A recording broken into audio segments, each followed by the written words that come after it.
Bigyan natin ngayon ng reaction opinion itong post ng PTV4 20 minutes ago. Just in. Tungkol ito sa Senate presidency. Kinumpirma ni Senator Jinggoy Estrada na lagpas 13 senador ang sumusuporta kay Senate President Francis Escudero para manatiling Senate President sa pagbubukas ng sesyon sa 20th Congress. Ito ang exact statement ni Senator Jinggoy. We have enough numbers. More than 13, I suppose. And I think Senate President Chis Escudero is ready, secured of having his next term as Senate President. Kinumpirma rin ni Estrada ang resolusyon na umiikot para suportahan si Escudero. Dagdag ng senador, maaari silang maging super majority. Probably we can call it super majority. Okay. So, to me, this is good news para sa atin na nagmamahal sa mga Duterte. Bakit? Malala ninyo? So, Senator Soto, yung kalaban ni Senate President Escudero, malabo na eh. Malabo na. Dalawang nakikita kong gumagalaw para manguha ng suporta kay Senate President Escudero. Ito si Senator Alan Peter Cayetano at saka si Senator Jinggoy Estrada. Jinggoy, siya ngayon ang Senate Pro Tempore. Cayetano, Finance Committee Chairman. Cayetano and Estrada are both Duterte supporters. Noong presidente si Tatay Digong, natulungan niya si Jinggoy tungkol sa kaso niya noon. Hindi ko na lang malala yung detalye, basta may marunong tumanaw ng utang na loob itong si Jinggoy Estrada. Kaya makita nyo nung humarap si Tatay Digong sa Senate hearing, yung war on drugs, binira-bira ni Senator Jinggoy Estrada si Leila de Lima. Hindi siya nakaporma. So, tapos nagsasalita ngayon si previous statements ni Senator Jinggoy na hindi nakakatulong ang impeachment. Against siya sa impeachment. Kasi nga, napagdaanan na ng kanilang pamilya.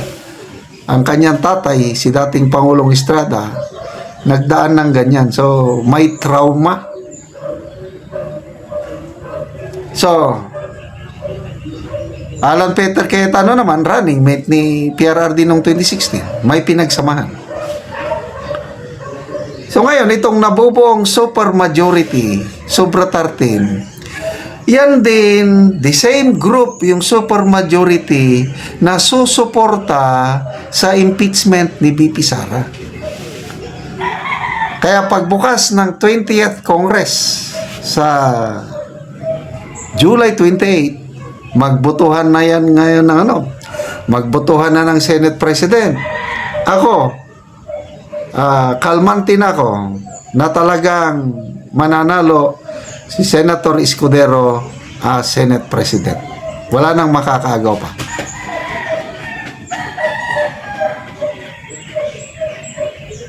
Wala nang iiyak na. Sinong mga iiyak dyan? Of course, si Senator Soto dahil ambisyon niya. Kaya lang, nagsabi na si Senator Soto na hindi daw niya ilalakad. Hindi daw katulad ng iba dyan na nilalakad niya. Siyempre, kung interesado ka sa isang posisyon, Senate President, why not? ilalakad mo kung may laban ka. Eh kung wala kang laban, ay talagang surrender ka na lang.